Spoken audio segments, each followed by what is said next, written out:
Hi, everyone. Good morning. This is Tom Batchelder. Most of you, I think, we have met or have heard of each other. A number of you are here from a couple of different Woodruff offices. Just before we get started, I want to make sure you can hear me and see my dog and horse slides. So if you can shoot me a note in the questions box and let me know you can hear me and see the slides, then we'll get started.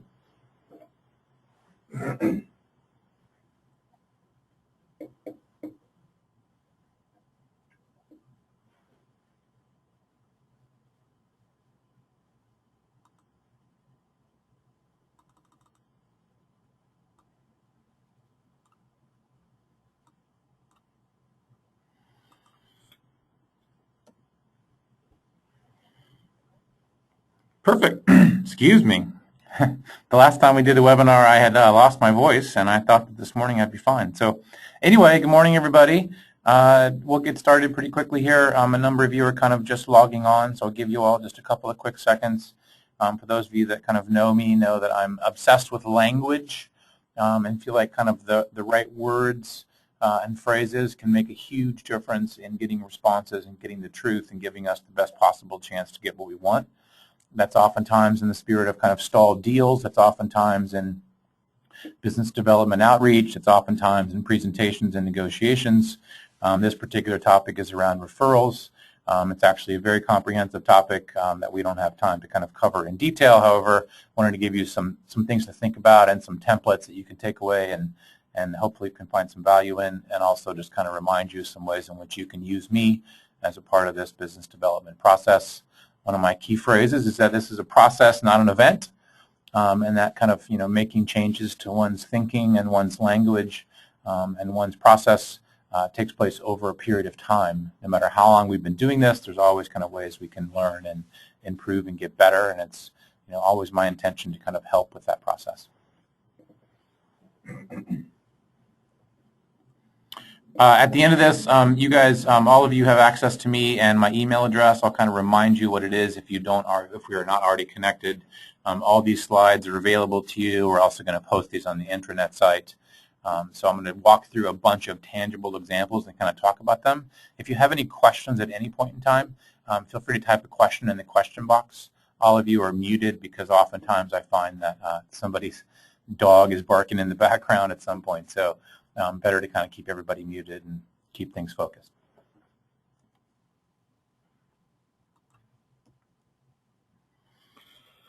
So in my experience, whenever I'm asked to kind of help an organization with their business development efforts, there's always all kinds of low-hanging fruit. Relationships that we have with folks in our personal or professional lives, within our kind of network or centers of influence, and also within clients that already do business with us. Ways in which referrals kind of naturally come to us, and also ways in which we can do a better job of asking. But asking from a position of strength, not asking from a position of kind of weakness or neediness. And so, I'm really curious kind of about the idea of why don't we ask, what holds us back from that, and how can we do a better job in our approach to teeing up and getting and following up and converting any kind of referrals and introductions into calls and appointments and new business. And finding a way to do that without having to be salesy, without having to be cheesy, without having to stalk people, but to be just a little more effective and a little more systematic about our approach and our process for that. We get busy, we get overwhelmed, we have a lot going on. It's super easy to avoid this kind of stuff. So part of the reason that I'm around is to kind of create some consistency of effort. If we can all just do a couple of little things differently every day and every week related to things like asking for referrals or following up on opportunities, over a period of time across the organization, that can have a significant impact. So we're going to cover why we don't ask, kind of the idea of how do we paint a quick picture of what we're looking for. I'm going to spend most of my time on some templates for getting and converting introductions, a couple of quick nuggets as it relates to better leveraging LinkedIn.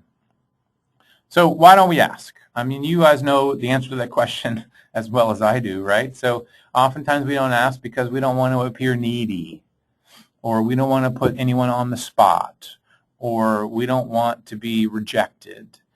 There's all these, no matter how kind of smart and sophisticated and successful and savvy as we are, there's that part of our ego mind that is uncomfortable putting ourselves out there.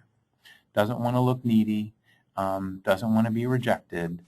It sounds kind of silly, but that's one of the main reasons. And then also sometimes we just don't have an approach. We don't have a particular process or approach or the right language for asking. So one of the things that I find whenever I ask folks to kind of send me their profile of their ideal client or send me an example of an email requesting referrals or kind of an idea of typically how they talk about what it is that they do and what they're looking for more of, the picture that they paint is very generic and very general. So one of the challenges that I have often is how can we be more specific about what it is that we're looking for at the risk of kind of stating the obvious. So finding a way to show up as a green apple in a sea of oranges or a green apple in a sea of red apples. Quick, short, sweet, simple, tangible. It's easy to get super conceptual, a lot of smart talk, a lot of buzzwords, especially in this industry. Keeping things really simple, tangible, paint a quick picture. What are we looking for? Being really, really specific. I'm looking for certain kinds of clients, certain kinds of opportunities. These kind of organizations typically are worried about something. They're looking for something. They definitely need to be open to something. Just being able to kind of, not assuming that people know. Even people that are clients of ours and that do business with us, let's not assume that they know exactly who we're looking for. One of my adages is you attract what you define and you get more of what you tolerate. It seems so simple. I know it's a little bit metaphysical. In my experience, the more specific we are in how we talk and how we write as it relates to what we're looking for more of, the better chance we have of getting it, the better chance we have of other people around us introducing us to and making connections to folks that we're also looking for and would like to do business with.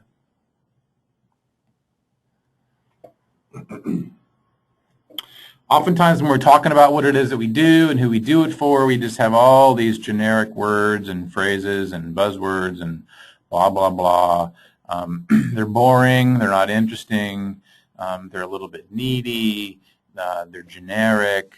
So I think words matter. So even as we look at kind of how we ask for referrals, I think even just kind of that approach also matters. Being specific, being clear, not being overly kind of nicey nice and excited, keeping it cool, being direct. I'm not looking to be cold, but at the same time, I'm looking to be super clear about what it is that I want, and I'm looking to make it easy for people to say yes. And I'm also looking to find ways and approaches and language that makes it a little less uncomfortable for me. So some of this, if I have some fear and discomfort in outreach or in asking for things, then some of my approach and my suggestions also just make me or you, a little more comfortable and make the whole process a little more disarming.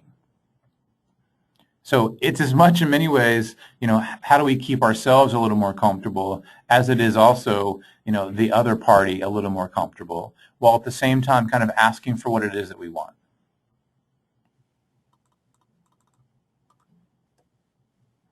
So here's one example, and I have a bunch of these. At the end, if you want to see the slides or have these templates, feel free to shoot me an email. I'm happy to send them to you. If you have any examples you want me to take a look at that are custom to kind of your situation that you'd like me to review, and you kind of make your own, happy to help with that. Interested in kind of leveraging and helping with things like this. So this will be a meeting coming up with a client. Kind of teeing it up in advance, kind of in addition to reviewing X, Y, and Z. I'd also be interested in any other business owners, that might be open to have a conversation or for you to make an introduction. So by the nature of me teeing this up in advance, oftentimes they'll bring it up before I do, or I've warmed it up as a part of our agenda, so it makes it less likely that I'm going to avoid it or ignore it. So it also kind of keeps me accountable and kind of tease it up. But I'm also kind of, I'm always adding phrases like no pressure, no expectations. I'm looking to have a brief exploratory conversation, not a big deal. I'm making this clear and direct, but also not a big giant deal. Sometimes I'm going to get a direct introduction. Sometimes it's kind of planting a seed, and some fruition will come from it, in the future. Could be in a day, could be in a week, could be in a year.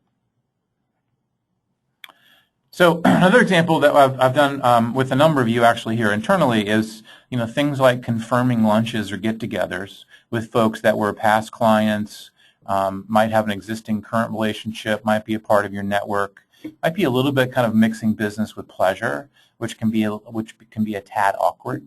So in the confirming, I like to kind of bring it up and find ways to bring it up as it relates to kind of, we'd like to talk about it.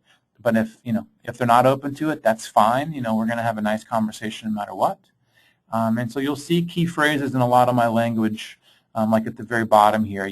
I have no idea if what we do would be a fit, but thought it might be worth a quick chat to find out. You'll see a lot of those key phrases. Some of you already kind of know me and my approach and my style. Phrases like that I find can be really useful to be disarming. Now it has to be done in a way where you can be coming from a position of strength, but not assuming. So I'm not trying to kind of show up from a position of weakness. I want to be clear about what it is that I want. I want to be confident in what it is that I do, but I don't want to be overly confident that I know that I can help, that I know that we are a fit.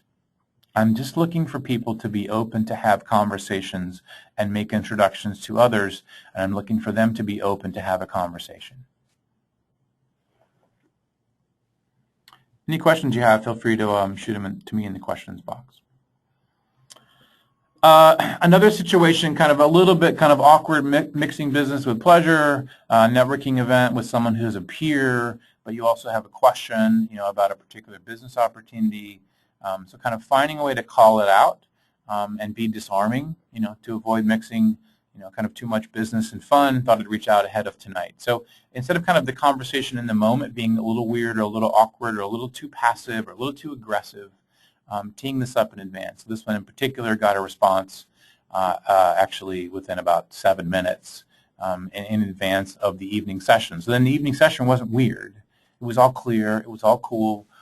Everything was kind of cared for in advance and minimize weirdness. So a lot of my examples and tone and style is designed to minimize weirdness, minimize awkwardness, be clear. I find that sometimes, especially in professional services and kind of thoughtful folks, like here within Woodruff Sawyer, that we get a little too passive, but then sometimes even a little too aggressive. And I don't mean aggressive in, overly kind of aggressive sort of way, but actually can be kind of not knowing where to pick and choose our spots for when to push and when to kind of slow down and when to stop. So the next one here is kind of reaching out when you've received a referral. So someone didn't make it the direct introduction, but you had a lunch with someone and they suggested that you reach out. So notice the subject lines in all of these as well. I find that these days a subject line is more important than ever before. People are busy. People's brains are scanning for what I call a category of understanding as to whether or not this is a message that I should pay attention to. So at the risk of kind of stating the obvious, the risk of being annoying, I highly recommend such subject lines like the ones you'll see in these examples. So if you'll notice, the first part is data, a super quick overview of and kind of a context of what it is this person does. There's always some version of I have no idea if this is going to be some sort of relevance or of interest. Now, I have no idea, for those of you that have not used that phrase or have not heard me before, is not coming from a position of weakness, of I have no idea or I don't know.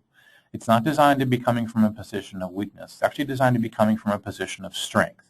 I have no idea if we're a fit, but I thought I might reach out because Bob suggested it to see if you might be open to have a brief conversation.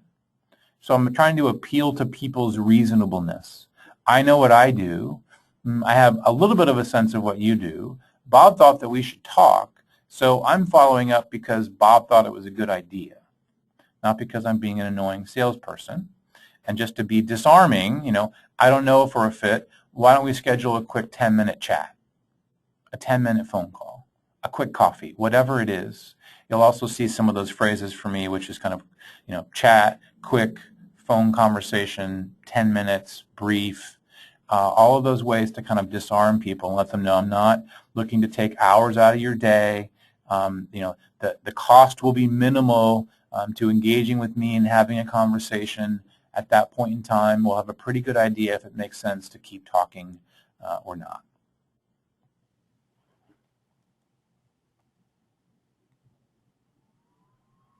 In a perfect world, the person, if we have someone who's trying to introduce us to others, they're doing it directly. So whenever I have the chance or whenever someone is open to it and open to follow my lead, my request is always for them to make a direct email introduction. So, for example, here's the introduction, meet each other, I fold each other in, go for it. And then, oftentimes kind of the replies can be, let's show us how we can help you. We know your space. I look forward to talking. Thank you! Exclamation point. I'm very excited about the opportunity, which is fine. I find that this typically will also kind of scare people off a little bit, and it will minimize your response rate. I'm looking to disarm them. Nice to meet you. Open to chat. Not sure I can help. Let's schedule a quick call. Simple as that. So, I can charm them with my personality once we get on the phone. Charming them with my personality via email with someone that doesn't know me very well is a very bad idea. By the way, all these examples are actual real-life examples that got quick responses and moved the process along. The names have been changed to protect the guilty or the innocent. Reaching out to a referral, you didn't get the direct introduction, but someone thought that we should connect. You kind of get the point at this point. I know I'm repeating myself a little bit. I find all of these little details matter. The subject line matters, how we start the email matters, how we end it matters. If you want to do this via phone and call people, that's totally fine. If you want to get a higher response to your email and you want to leave a voicemail message, that's also fine, as long as you're leaving a very short message. I assume these days that nobody answers their phone, so I typically am kind of not worried about, in these situations, trying to get someone live. I find that a really good email will get a response, and it's actually easier to get someone to commit to scheduling something on the calendar. We can also leave a voicemail to ensure that they saw our email, if it's short, sweet, and quick.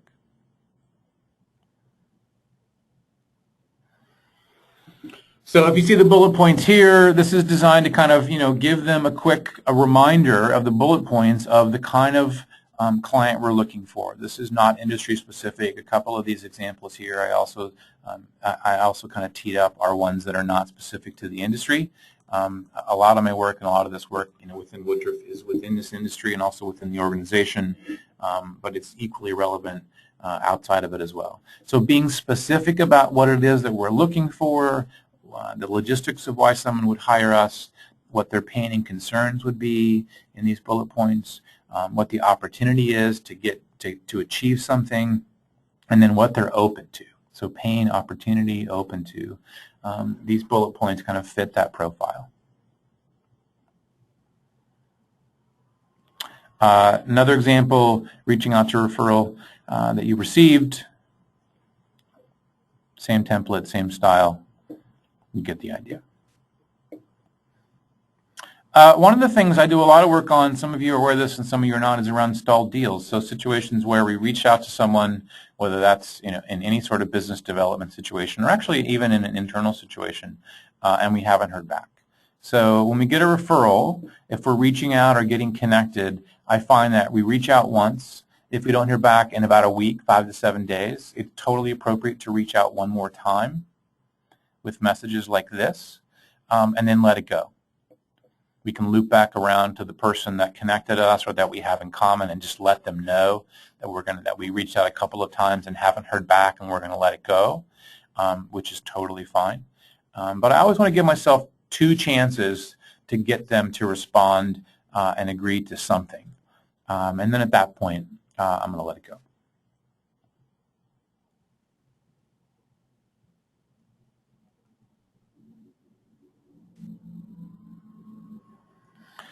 This is an example internally with someone who would be a client. Anyone you think I might want to connect with. I find this is a really useful thing to do with a handful of clients, whether it's one or two or three or four or five of your best clients, to kind of tee something up. From a position of strength. I'm looking for 3 new clients, and for the remainder of the year, quick snapshot of what I'm looking for. Anyone come to mind? Here's my style. It's casual, consultative. Not aggressive, never hurts to have exploratory conversations. Look forward to seeing you. If no one comes to mind, that's fine. So I'm being clear about what it is that I want. I'm being disarming, and I'm also kind of letting them know, listen, if you have a name, great, and if you don't, that's fine. Oftentimes this will get a direct response of some kind, and then sometimes, again, I'm just kind of planting a seed. I have a much better chance of getting an introduction or having them think about someone to connect me with if I ask than if I don't, right? So we're going to get referrals. We get referrals. You get referrals anyway, but sometimes we get more if we ask. And if we ask consistently over time with enough people in this kind of way, without being annoying, we will get more introductions. This is a cross-sell opportunity within the organization. We're doing kind of a lot of work around finding more effective ways to enterprise sell, to cross-sell, to make introductions across the organization. This would be an example of it. It follows all the kind of key guidelines around the language that I suggest and the templates. Every single word is designed and is intentional. This one in particular worked quite well to close a piece of business worth approximately $100,000. You'll see I changed the name here to Woodruff Solomon. I didn't disguise that very well, did I? Following up with someone you met at an event. Another example, being clear, following up, looking to get a call or a conversation, not trying to be annoying, but do want to follow up while it's fresh and see if they're open to schedule a call or make some sort of introduction. Being clear about what it is that I want, not being too passive, not being too aggressive. Same kind of thing, someone came to a webinar or we saw their list on some sort of webinar that we were connected to, followed up to see if they might be open to a conversation, and if nothing else, kind of it's a chance for me to kind of make some sort of warm connection and remind them that I'm here. If you want any of these examples, just shoot me an email afterwards and I'm happy to share. So the last thing here is LinkedIn.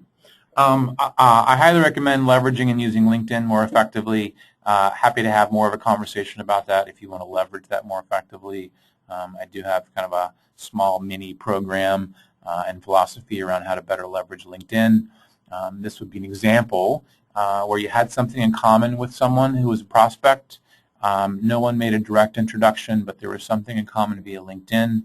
This message would be sent via InMail in LinkedIn. This message can also be sent via email, or you can send a LinkedIn InMail message and an email, depending on your preference. This would be an example of making a connection, see if someone's open to have a brief conversation through leveraging some sort of LinkedIn connection. I think LinkedIn is a tremendous tool that is extremely underutilized for business development, making connections, building a network.